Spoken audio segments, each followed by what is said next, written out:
Friends, welcome to line and level. Candlestick pattern की इस series में स्वागत है आप सभी का। इस सीरीज में एक नए पैटर्न को स्टडी करने के लिए आज हम फिर से तैयार हैं। जिस पैटर्न की आज हम चर्चा करेंगे वो एक दमदार bullish candle stick reversal pattern है। इस पैटर्न के बारे में आपने सुना बहुत बार होगा, पर इसे एग्जैक्टली कैसे यूज करना है, कैसे हम इसका मैक्सिमम बेनिफिट ले सकते हैं, ये सब जानेंगे हम आज की इस वीडियो में। पैटर्न जैसा कि हम सभी जानते हैं दो तरीके के होते हैं। एक होता है कंटिन्यूएशन पैटर्न और एक होता है रिवर्सल पैटर्न। कंटिन्यूएशन पैटर्न जिसके बारे में हम आगे की वीडियोस में जानेंगे, ये वो पैटर्न होते हैं जो ट्रेंड चला आ रहा है स्टॉक में उसी को कंटिन्यू रखते हैं। बट रिवर्सल पैटर्न जैसा कि नाम ही इंडिकेट कर रहा है, रिवर्सल पैटर्न जो चले आ रहे ट्रेंड को रिवर्स करने का दम रखते हैं। तो इसी सीरीज में जो जिस पैटर्न की आज हम चर्चा करेंगे उसका नाम है inverse head and shoulder pattern. ये एक ऐसा पैटर्न है कि अगर एक बार चार्ट पर बन जाए तो बुल्स को तो तुरंत अट्रैक्ट करता है। तो आइए जानते हैं कि इस पैटर्न में हम क्या इसका मैक्सिमम बेनिफिट कैसे लिया जा सकता है। सबसे पहले हम जानेंगे कि ये चार्ट पर दिखता कैसा है, इसका स्ट्रक्चर कैसा होता है, कैसे हम इसको देखकर पहचान सकते हैं। तो देखिए, हम चलते हैं अपनी प्रेजेंटेशन में। चले आ रहे स्ट्रक्चर में ये कुछ इस तरीके से दिखेगा। सबसे पहले पहली कंडीशन जो है इनवर्स हेड एंड शोल्डर को पहचानने की, वो ये है कि आपके स्टॉक में एक डाउन ट्रेंड होना चाहिए। कुछ इस तरीके से आप देख रहे हैं, ये एक डाउन ट्रेंड है। यहाँ से फिर एक इसमें हल्का पुल बैक आया, फिर ये नीचे की तरफ गया और पहले वाले लो से ज़्यादा इसने नीचे लो लगाया है, फिर ऊपर आया है और लगभग पहले वाले लो के आसपास आकर ये रुक गया और यहाँ से फिर इसने ऊपर की तरफ एक मूव लिया है। तो कुछ इस तरीके की आकृति हमें अपने चार्ट पर दिखेगी। ये जो दो लो शोल्डर्स हैं इनको हम बोलते हैं शोल्डर्स। ये लेफ्ट शोल्डर है और ये राइट शोल्डर है, और जो ये बीच में डीप ट्रफ है इसको हम बोलते हैं हेड। हमें एंट्री करने के लिए इसके नेक लाइन का ब्रेकआउट का इंतजार रहता है। नेक लाइन है ये जो इन पॉइंट्स को ज्वाइन कर रही है। जब ये नेक लाइन टूटेगी तो हम इस स्टॉक में एंट्री ले सकते हैं।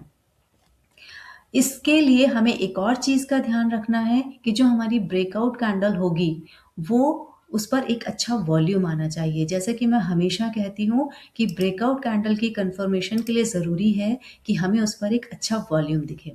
आइए अब हम इसको एक चार्ट की हेल्प से समझते हैं। हम चलते हैं पंजाब नेशनल बैंक के चार्ट पर। ये देखिए, मैं पहले ये आपको ये ड्राइंग्स हटा देती हूँ ताकि आप अच्छे से समझ सकें कि चार्ट क्या कह रहा है, क्या क्या हमारी कंडीशंस थी, हम वो सब एनालाइज कर सकें प्रॉपरली। तो आइए देखते हैं इसको। ये हमारा पंजाब नेशनल बैंक का वीकली चार्ट है। सबसे पहले मैं आपको बता दूं, वीकली चार्ट हम 3 से 12 महीने के लिए देखते हैं। हम कोई 1 या 2 दिन के लिए इन चार्ट को नहीं देखते हैं। देखिए, हमारी पहली कंडीशन थी कि इस स्टॉक में एक डाउनफॉल होना चाहिए। आपको बहुत अच्छे से एक क्लियर डाउनफॉल नज़र आ रहा है। लगभग यहाँ से स्टॉक ने गिरना शुरू किया तो यहाँ तक इसने एक लो लगाया, फिर ये एक हल्का सा पुल बैक इसने ऊपर की तरफ दिया, देन अगेन इसने पहले वाले लो से नीचे एक लो लगाया, फिर इसने वापस उसी पॉइंट पर जाने की कोशिश करी एंड अगेन उसने एक रेजिस्टेंस फेस किया और फिर ये नीचे आ गया। तो लगभग पहले वाले लो के आसपास ही आकर इसने यहाँ से फिर एक पुल बैक दिखाया। तो अगर आप ध्यान से देखेंगे तो आप इनवर्स हेड एंड शोल्डर की आकृति को पहचान पाएंगे। देखिए, मैं आपके लिए मार्क करके दिखाती हूँ आपको, लाइक दिस।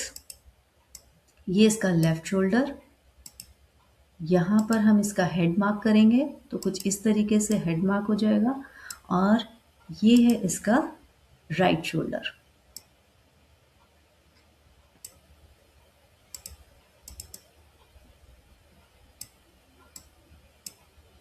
ये है इसका राइट शोल्डर। तो आई होप कि आप इसमें इस शेप को पहचान पा रहे हैं। लेफ्ट शोल्डर, ये हेड और ये राइट शोल्डर। अब अगर हम इसकी एक नेकलाइन मार्क करें तो कुछ इस तरीके से आप इसमें एक असेंडिंग नेकलाइन मार्क कर सकते हैं। जब ये नेकलाइन ब्रेकआउट होगी तब हम इसमें ट्रेड के बारे में सोच सकते हैं। तो आप देख सकते हैं कि इस कैंडल पर इसने एक अच्छा ब्रेकआउट दिया है। वॉल्यूम पर भी आप एक नज़र रख सकते हैं। तो वॉल्यूम भी आप देख सकते हैं कि वॉल्यूम भी बढ़ने शुरू हो गए हैं। तो अब आप देखिए कि हमने इसमें यहाँ पर एंट्री ली है लगभग। अगर हम इसका टारगेट निकालें तो कैसे निकाल सकते हैं? इस नेकलाइन से इसके लो पॉइंट को अगर हम मार्क करें और फिर हम इसे ऊपर की तरफ ड्रैग करें तो लगभग 135 के आसपास हम इसमें टारगेट लेकर चल सकते हैं। Is that clear? तो हम इसका और जो हम इसका एस एल रखेंगे, एस एल हमारा क्या होगा? जो ब्रेकआउट कैंडल है उसी के लो को हम एस एल रख सकते हैं, या फिर हम सेफर साइड में उसकी प्रीवियस कैंडल का भी लो रख सकते हैं। लेकिन जैसा कि आप यहाँ देख रहे हैं ऑलमोस्ट दोनों सेम ही है, तो आप कोई भी एक एस एल लेकर चल सकते हैं। हम टारगेट मैंने आपको इसमें मार्क करके दिखा दिया है, एस एल मैंने आपको बता दिया है। आप इस चार्ट को एनालाइज कर सकते हैं। मैं एक इसमें डिस्क्लेमर दे दूं, इस चार्ट में मेरा पर्सनल निवेश भी है। तो चलिए अब एक और चार्ट से हम इसको समझने की कोशिश करते हैं। जिस तरीके से ये स्टॉक पे वर्क करता है उसी तरीके से ये इंडेक्स में भी वर्क करता है। आइए मैं आपको एक इंडेक्स का चार्ट दिखाती हूँ। ये चार्ट है निफ्टी ऑटो का चार्ट। इसमें भी आप देख सकते हैं, मैं फिर से आपको इसमें मार्क करके दिखाती हूँ। पहले आपको एक क्लियर चार्ट दिखा देती हूँ ताकि आप अच्छे से उसको देखकर समझ सकें कि चार्ट दिखता कैसे है, जब तक आप उसमें मार्क नहीं करेंगे तो। ये देखिए आपके सामने ये एक प्लेन चार्ट है। अब आप इसमें ढूंढने की कोशिश कीजिए कि आप किस तरीके से इन्वर्स हेड एंड शोल्डर को पहचान सकते हैं।